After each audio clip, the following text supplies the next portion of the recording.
Uh,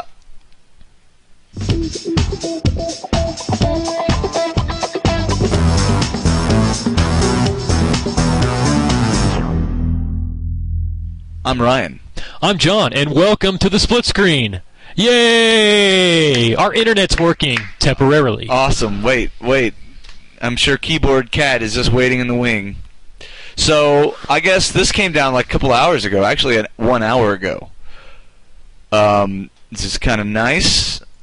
Activision has slipped that GoldenEye is remade for the Wii and DS. And how horny are you for that stinking gun right there? That is awesome. Yeah, I mean, I'm not sure, how much they could trick it up now, but... And it's funny, because GoldenEye was a movie by James Bond. It was just one of the movies. It was the first James Bond movie that Pierce Brosnan was in. That's just one movie, but you say GoldenEye, and it's like this whole genre of game. Yeah, I think it's more about the game than it is the movie at this point. Yeah, I think so too, definitely. I mean, because they made like other James Bond games that were like meh, but the only one anybody cares about, only one anybody cares about is freaking GoldenEye. It's not like it's a singular movie. It's like they can't really advance the plot at all because it's based on the GoldenEye movie. You can't do too much with it, but yet it's so enduring, and still to this day it's got its cult following, and that might get me to bust out my Wii from the closet. Turn my Wii back on again. Maybe, I don't know. I'm not sure if I'll have enough time. So, I have something to show you. It is actually the singular reason, maybe, why we were so late. Probably because most of the time my internet just didn't feel like wanting to download anything at all. Which is not good. This one I'm actually going to blame on joystick.com because their ping was really, really long and the trace route took forever, meaning that they're the ones with the connection problem, not us. Well, remember, listen, never avert blame from AT&T here, all right? Where we need to put it. That aside, there's a new trailer for the next installation in the gaming series, Deus Ex.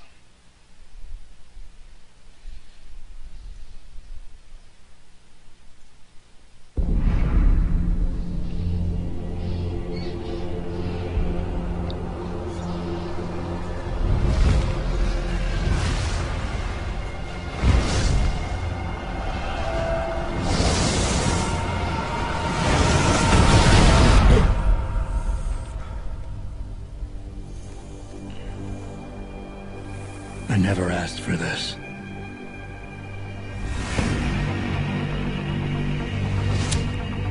If you want to make enemies, try to change something.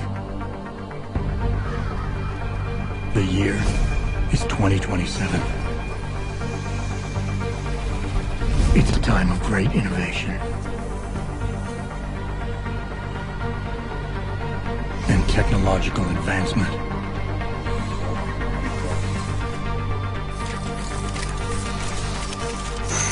It's also a time of chaos and conspiracy.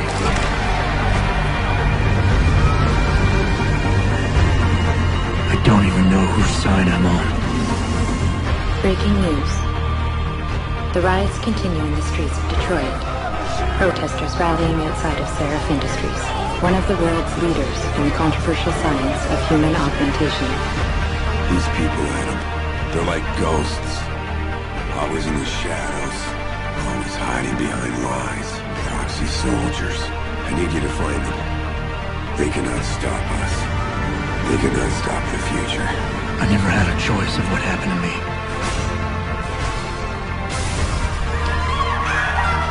How do you feel, Adam? The body may heal, but the mind is not always so resilient. Corporations have more power than the government. Everyone's fighting for power, for control. Help! Please!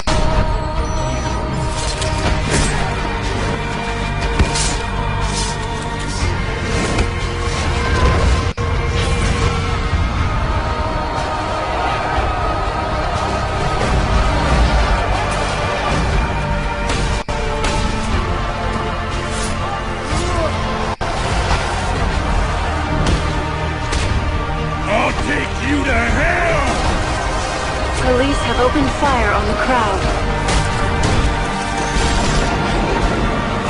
You'll never find them!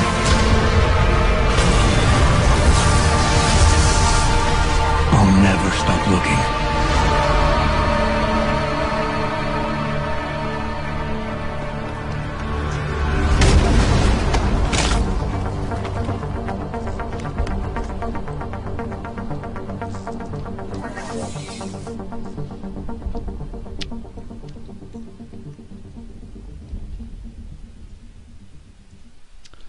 Wow, that's awesome.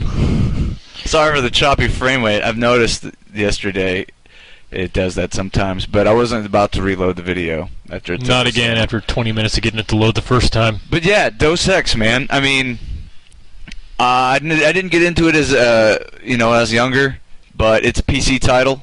But of course, it's going to be released on all platforms now. Yeah. I never played it on the PC, but after seeing that trailer, it's more like a movie. And if it were a movie, I definitely want to watch it. Oh my god! I'm only hoping that the actual game and the gameplay can actually live up to that trailer. Yeah. Well, of course, as always, there's that big separation between what marketing departments see the game as and what the game actually is. And a lot of times, people do a good job of marketing them. But I think that whenever Deus Ex was out, it had its own little following, and it was greatness at its time. But time and games and technology soon took over, and nothing happened for I want to say about almost 8-10 years. Well, wait, no, maybe I think it might have been damn near 8 years, 7, 8 years now. But yeah, it's something that I think is going to be pretty big. Especially it being on consoles this time around, because I think if you're making a game and it's almost strictly for PC, it has fail written all over it. If it's not a Blizzard title such as your StarCrafts or Diablos or WoWs, but yeah, I am highly horny for that game. That looks freaking awesome. I am now excited for that game. I'm just a little bit concerned that can it live up to that trailer. We will see. If it doesn't, I'm going to cry.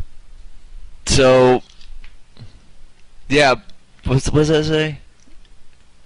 Oh, Rich was just commenting on some of the options for an internet provider that works. Nah, but no, Deus Ex is like an Oblivion, Elder Scrolls game, but for normal, up-to-date spec, I guess, like future times, I guess, because you could see there's like a lot of body additions or implants or something, technological implants to your bodies and stuff. It's very Shadowrun-esque, and that intrigues me highly.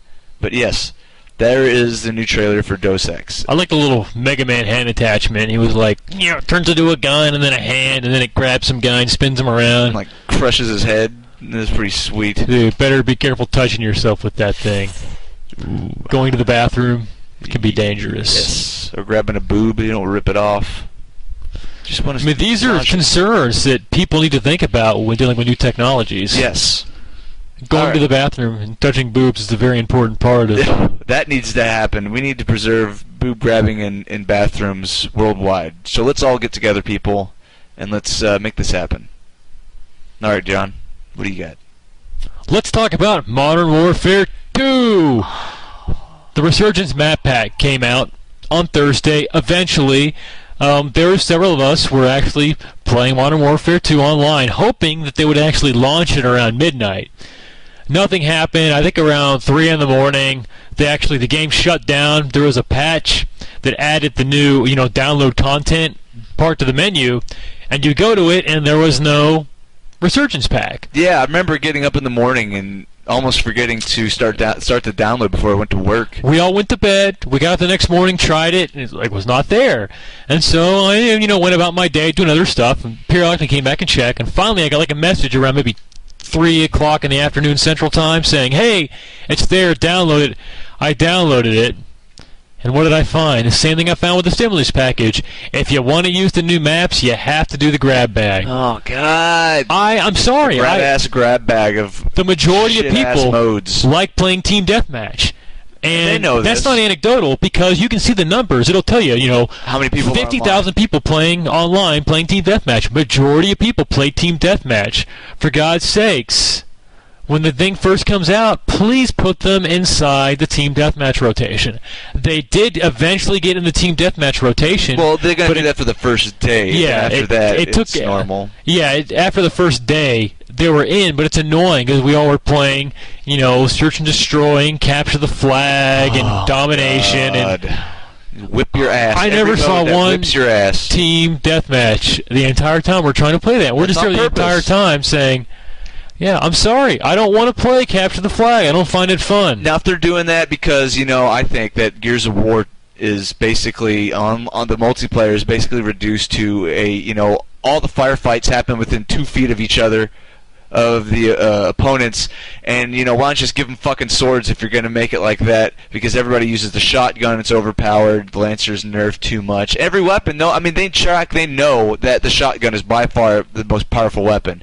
Now, if they're trying to do this, and maybe they do it for one day on launch day for map packs, just to say, hey, why don't you try these other modes? I maybe be okay with it, because I hated how Epic does that, where they know that it ruins the gameplay, but yet they don't do anything about it. So maybe if they're just trying to do that, maybe it's fine. For one day, I'll do something else, and then I'll come back. I already know I don't like playing Search and Destroy. Yeah, but it's not going to make me like it anymore. I know. All it does is give me something to bitch about for a day. Oh, I want to play the new maps. I just paid $15 for them. I guess I'll try playing Capture the Flag after getting about frustrated for an hour because I got, 30 kills and my team still didn't win because, of course, we didn't capture the flag. We're killing each other because it's a war game. Yeah, I don't like it. I really, really wish that on day one these things would be in the team deathmatch rotation. So, to follow that up, of course, it's right now it's double XP weekend, because I guess whenever they launch a map pack, it's always double XP weekend, just to try to get people back on. I'm not sure that they need to do that, but I'm glad they do, because it makes it a little bit more fun. Yeah, those of us that are trying to still get our characters' levels up, of course, like this. Last week was double XP because of Memorial Day, and now we got a map pack, so we have more double experience. So tonight, we're all going to be playing Modern Warfare 2, trying to get more experience. Connection with standing. Yeah, connection with standing. So, I won. I actually, 20 minutes before we were to go on, I actually just finished Split Second, so I will now review it. And I'd love to give you some spiffy bitchin' video, but it ain't happening today. So, I will do this, and John will make race car hands as I describe it. So, Split Second is a racing game. It is? Oh. Wow. Yes. But it's not your traditional racing game as what you think of it. It's not, it doesn't have guns, it doesn't have crazy things to do, no blue turtle shells, no lightning bolts. It's totally devoid of anything like that. But there is a catch. The gig of the game is that you are, I guess, in a TV show, maybe like a reality TV show, and it's very light on the story. It's almost, you can barely pick up on it. But you're in a TV show and you're racing against other contestants and you're trying to win. But the thing is that during the course of your race, you build up a meter. This meter is built up by drafting or drifting, and you can use this meter to trigger events pre-rigged on this course for this TV show. So you get tons of stuff, like you can blow up towers, knock over stuff, have cranes swoop in, change the direction, or open up shortcuts that shortly close thereafter if you don't get in them quick enough. Stuff like that. And it is, I find it highly intoxicating. It was awesome. I loved it. You have and for a racing game, I think a good sense of speed is necessary. For a really good racing game, that being that you feel like you're going fast, not just that you don't have a mile per hour gauge telling you you're going 100, which there is no mile per hour gauge in this. It's all just on how you feel how fast you're going, and of course, if you don't wreck or you don't hit the walls, you're going to continue to accelerate. And each car has its own acceleration, overall top speed, toughness, and drifting. I guess brain fart. Gauges. You pick one, the best one for which best suits the race you're going for, and it's really fun. And the rubber banding, as they call it in the games, is very minimal. It's almost kind of non-existent. Like you're in first place, and now the computer's now speeding up because it has to create that effect that you're not, I don't know, that the competition level. So the whole race, you go back and forth. There's none of that. Mario Kart F-Zero. Yeah. Now, the good thing about that is that whenever you're racing, say you're in 7th or 8th place, there's plenty of people in front of you.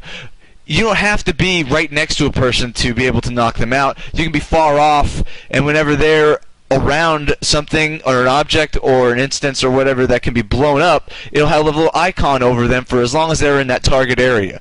So as long as they're in that target area, you press the button, it'll react, and then it blows them up. It'll either actually physically hit them with something physical, or it'll blow them out of control where they're swooping, trying to gain back control, and then they'll run into a wall or something. Like a blue turtle shell. Yes. While they're trying to stabilize. So everything is very well put together as far as competitiveness, and you're never, even though you're in the 8th place and it's the last lap, you're never out of it because you can always start climbing up. But another thing I'll say about it is the game modes. There's I guess 4 or 5 different types of game modes. There's one where it's an air attack where you have to race and through the course, and it's not timed, but you have to dodge these incoming missile attacks from a helicopter. Just like in real life. Just like in real life. And you have to dodge those, and that's fun. And every time you get a perfect perfect round or wave of dodges, you get a perfect bonus and stuff like that. And likewise, there's one called an air revenge, where every time you dodge it, you have a meter that builds up, and once that meter builds up, you can shoot these missiles back at the helicopter and knocking them out. That one is timed. There's another one that is basically a detonator course, where basically you're running through the entire course. There's no competitors, but you just have to make it through the course in a certain amount of time, but everything that can blow up on this course will blow up at you. So you just got to dodge everything, which is kind of cool. And then I think probably my favorite one is I don't even know what it's called, but it's basically you're in some sort of set circular oval track, and there's dummy cars on there. But the gig is these big old semis that dump these barrels out, and you have to dodge these barrels, and you have to pass so many trucks to build up a score. Every time you die, your bonus multiplier goes down to 0.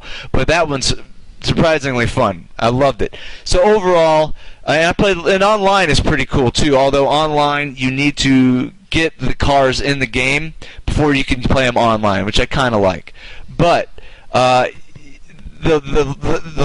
gameplay is just as frenetic, if not a little bit more strategic, because you don't know how the player is going to react as opposed to a computer player, or an NPC. So overall, I highly recommend Split Second.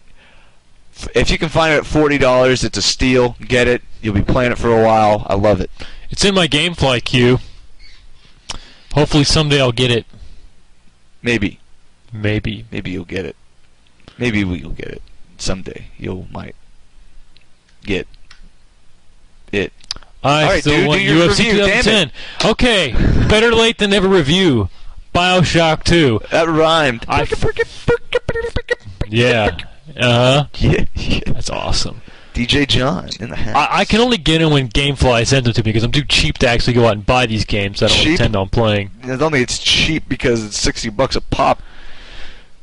So, I finally got BioShock 2, and I played BioShock 1, and I have to say that I actually thought BioShock 2 was easier. And I'm not sure whether it was easier because I was familiar with the gameplay from BioShock 1 because it was so similar, or whether it was just actually easier. Oh, well, before you go any further, is there any spoilers? Yes, there will be spoilers.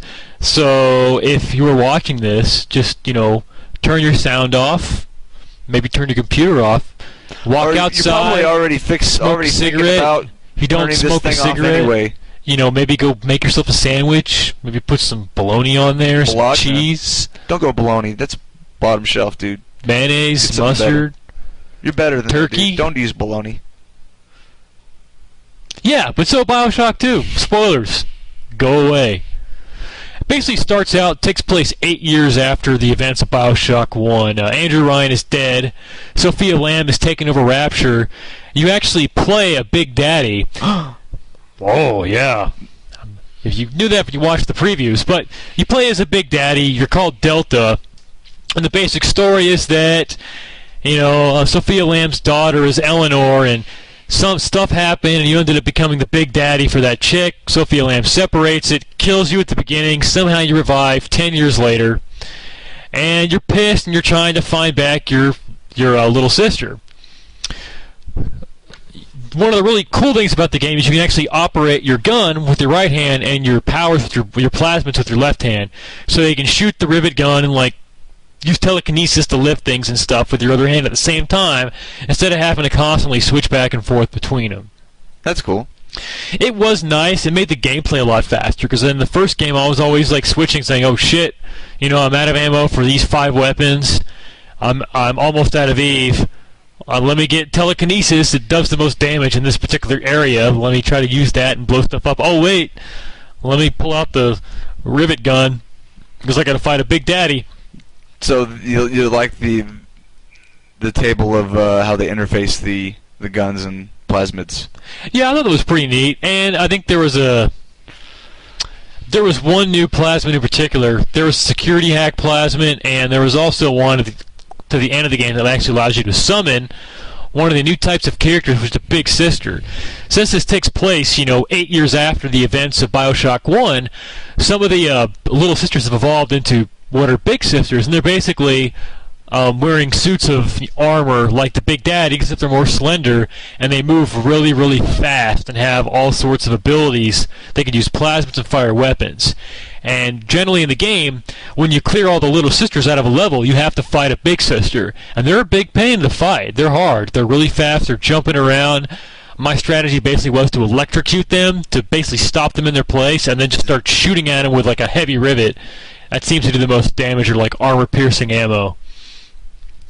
But it was fun, and closer towards the end of the game, you get the ability to summon a Big Sister to fight by your side. That's cool. And that's really cool. It's a very powerful ability, and of course it's at the very end of the game, almost.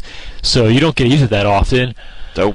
But other than that, I felt the story, which was basically you trying to get back with your little sister, was I don't think it was maybe as intriguing as the story from the first game, but it was nonetheless a story. You followed, you understood it. It was pretty linear though. There weren't many side missions. You basically were, you're going in Area 1, and then you need to go from Area 1 to Area 2. You have to do something to get the key to the train to move it along the track. So you have to deal with whatever the citizens are of Rapture to basically get the key from them and move on so you can get one step further. It was a very linear story. I mean, I wandered around a whole lot trying to pick up all the diaries and all the plasmids. They have the diarrheas. I mean, it's underwater, so there's lots of seafood.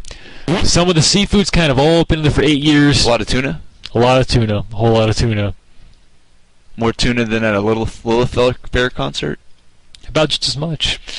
I bet it smelled better, too. Maybe. Anyways, it was fun. Maybe a little bit too linear. But I also think it was still easier than the first. But in a way that was better, because in the first game, I was always complaining about always being out of ammo.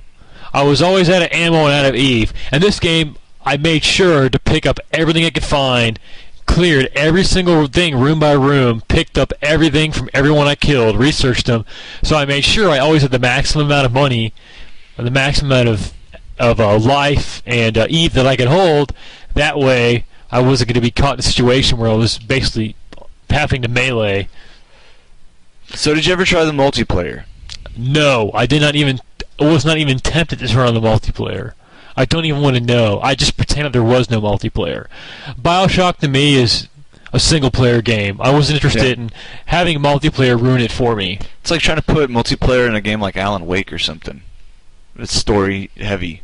I don't know. I just wasn't into it.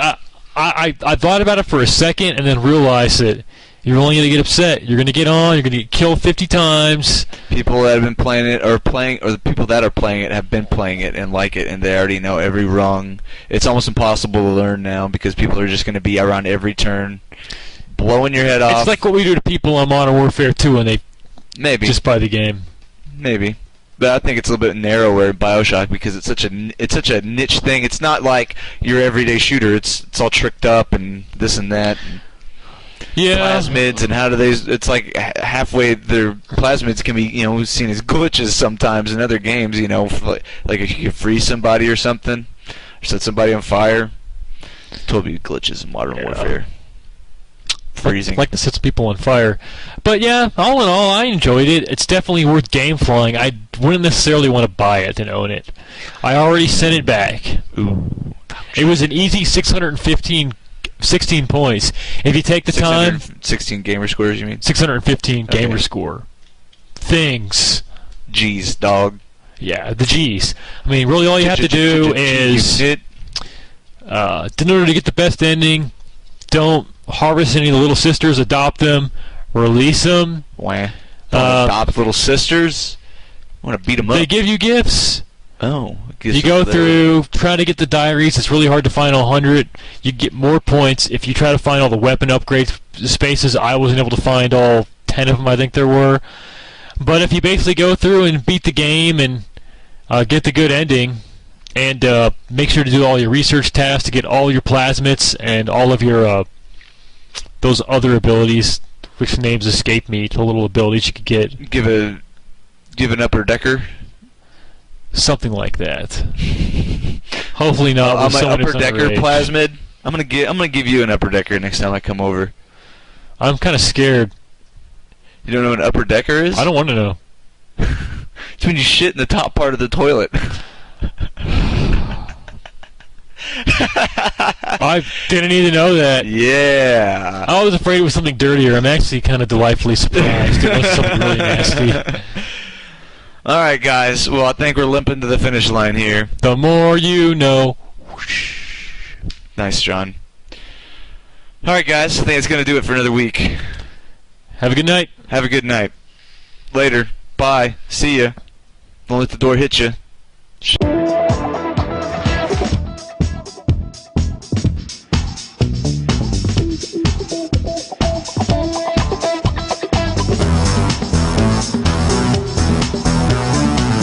you like games and I like games? Watch Split Screen.